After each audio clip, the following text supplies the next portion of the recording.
Hello, my name is Nick Bright, scholar of East Asian religions. And I'm Proven Paradox, a guy with a lot of questions. And you're listening to Bright on Buddhism, a podcast where we discuss East Asian Buddhism, answering listener-submitted questions from listeners just like you, and introducing concepts of Buddhism that you may or may not be familiar with in a casual, conversational setting.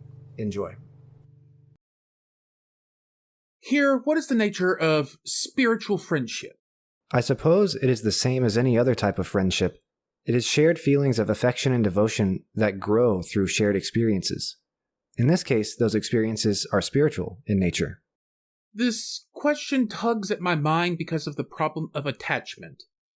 Is not a friend a worldly attachment? Is not the purpose of those spiritual experiences, shared or otherwise, to break those attachments? That is a good question. To be attached to a spiritual friend would be a contradiction. I don't think that attachment necessarily rises out of shared experiences or even out of feelings of devotion and affection. I think that those spiritual experiences preclude that. This is especially true if the friend is spiritually advanced. If that friendship is truly good, then it would not lead to feelings of attachment or desire, which lead to suffering. Quite the opposite, in fact. This must be what the Buddha calls a friend in the good. That is, a person who leads one to practices of meditation, compassion, and study, rather than toward desire, greed, and suffering. This is a rare friendship indeed. Hello and welcome to this week's episode of Bright on Buddhism. This week we'll be discussing Maudgalyayana. Who is Maudgalyayana?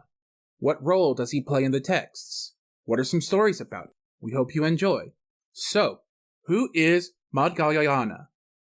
According to the Buddhist canon, Maudgalyayana was the close friend of Sariputta, who we discussed in a previous episode, and the second most advanced of the Buddha's original disciples.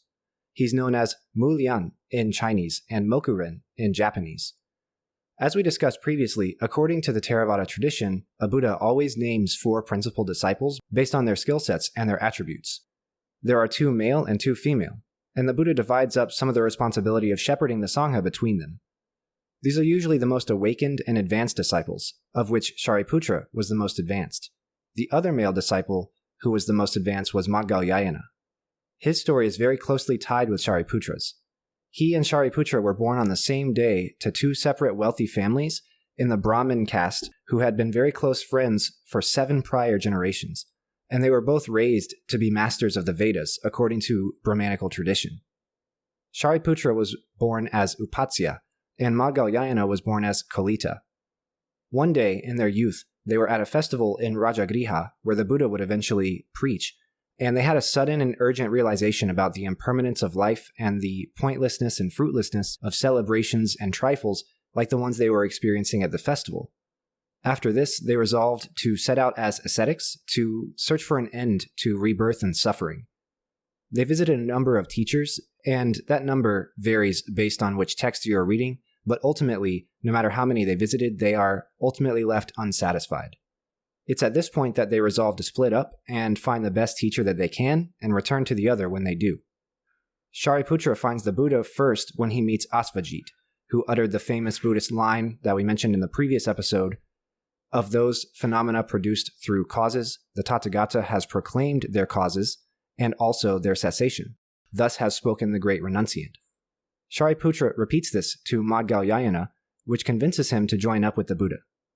The pair were immediately declared to be the Buddha's chief disciples because he could see that they had exerted themselves together as friends under different Buddhas for countless previous lives. Maudgalyayana comes to be deemed as the second chief disciple, and his designation is supernatural powers. We'll tell more stories about him and his career under the Buddha in a moment, but to round out his biographical information, he is said to have lived to be about 84 years old, when he died in the same year as the Buddha's own passing. He was actually killed violently by some bandits or by some robbers. The story actually differs depending on different traditions, but ultimately, he didn't die of natural causes. He was killed.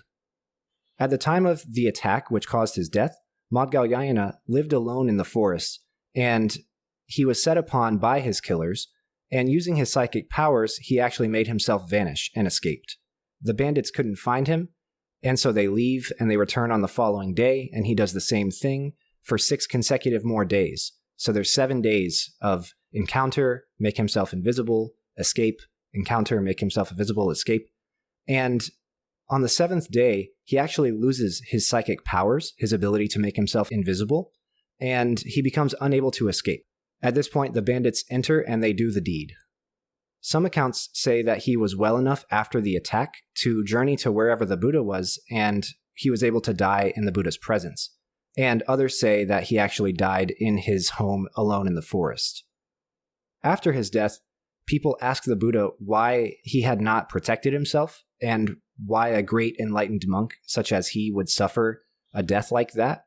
And the Buddha actually tells them that Maudgalyayana killed his parents in a previous life, which is one of the 5 most heinous sins in all of Buddhism. And so he could not avoid a death like this. He could not avoid his fate. He says that even psychic powers can't help a person avoid their karma, especially when it's karma from one of the 5 most heinous crimes, such as killing one's own parents. Hearing this story makes me wonder about... That story implies a lack of agency among the bandits, it feels like. Maudgalyayana couldn't protect himself with his powers, but the bandits could have chosen not to kill him. Brings up a question of where free will fits into the cycle of karma that I think is a bit too much for this episode, because we're supposed to be talking about Maudgalyayana. It's an interesting question, though, because some stories say that these bandits were hired by individuals from rivaling spiritual traditions, rivaling ascetic traditions, and so that kind of adds another layer to this question of free will. But ultimately, I think that the message of the story of his death is that if it wasn't those bandits, it was going to be somebody else. He was still going to meet some sort of, not untimely end, but some sort of violent and ungracious end because of the karma he had from killing his parents in a past life. So the bandits themselves, their agency in the story actually depends on who you ask. Because sometimes they say it's a rival tradition, and sometimes they say it's actually kind of like a random crime. Like they kind of know that he's a very well-respected character, and they know that he's very important, and so they aim to exert power over him and over whatever status he holds by ultimately removing him, you know? And so that being the case, it really depends on who you ask. Okay, so let's get back to the script. What role does he play in the texts? So if you remember, Sariputta was regarded as being the utmost in wisdom and knowledge of the teachings, and Maudgalyayana was regarded as being the most powerful with his psychic powers. If the idea of psychic powers is new to you, then I'll provide a brief explanation of what is meant here, how one attains them, and what that means for Maudgalyayana's story. According to the Buddhist canon, when one engages in the practice of jhana meditation, one of the attainments that they get when they become very advanced is psychic powers. The idea being that this meditative practice has made them powerful, it's given them insight into the nature of causes and conditions, and it's given them the ability to do and know stuff that the normal person can't. These supernatural powers are called riddhi in Sanskrit, and it's said that there are 8 of them. The first one is the ability to replicate and project bodily images of oneself. The second is to make oneself invisible. The third is to pass through solid objects. The fourth is to be able to sink into solid ground. The fifth is to walk on water. The sixth is to be able to fly. The seventh is the ability to touch the sun and the moon with one's own hand. And the eighth is the ability to ascend to the world of the god Brahma in the highest heavens. So you can see that there's actually strong influences of rabbinical traditions on just these supernatural powers in general, right? These are not something that Buddhists originally came up with. The idea that you can meditate and get supernatural powers like these was actually already there whenever Buddhism came around. Anyways, as we mentioned before, Maudgalyayana uses these powers when he's trying to escape his violent death at the hands of the bandits at the end of his life, but he also uses them frequently when preaching. Like Sariputta, he was sent to teach in place of the Buddha on some occasions, and so some sutras in the Samyutta Nikaya, which is one of the divisions of the Pali Canon that we've talked about, are attributed to him. There are also verses in the Therigatha which are attributed to him. The Therigatha is a book of poems about the teachings by the elder disciples of the Buddha. Maudgalyayana also trained up the Buddha's own son, Rahula, and he and Sariputta are responsible in part for repairing the schism in the Buddhist community created by the Buddha's cousin, Devadatta. By merit of his supernatural powers, Maudgalyayana is able to go to other realms and do stuff there. He often preached in other lower realms. He also went to the realms of the Devas to talk to them about what they did to reach that realm in their rebirth. That's probably the most important point of note about his monkly career. He went to all of these different places and spoke very explicitly about what happened to the inhabitants of that place and also about what they did to be reborn there. He helps hungry ghosts and demons understand the nature of suffering and why they are suffering in the specific way that they are, and he also talks to gods and devas to discuss their rebirths with them. And in doing so, he kind of creates a cosmological map based on karma and based on this six realms doctrine that we can actually analyze and examine to this day. So this could be our original source within the cosmology we're studying here for descriptions of what happens in the hells and what, being a hungry ghost is like then? He's not the only source for this. He's not the only source for the six realms doctrine, but he is an important source for what actions correlate to which hells, or which actions correlate to which heavenly realms and which positive outcomes and rebirths. So he's kind of like narrating the doctrine that we have already seen laid out by the Buddha in other places in more detail.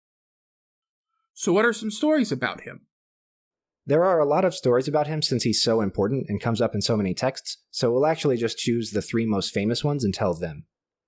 The three we will tell will be the story of Nandopananda, the story of how he finds his mother after she dies, and the creation of the first image of the Buddha.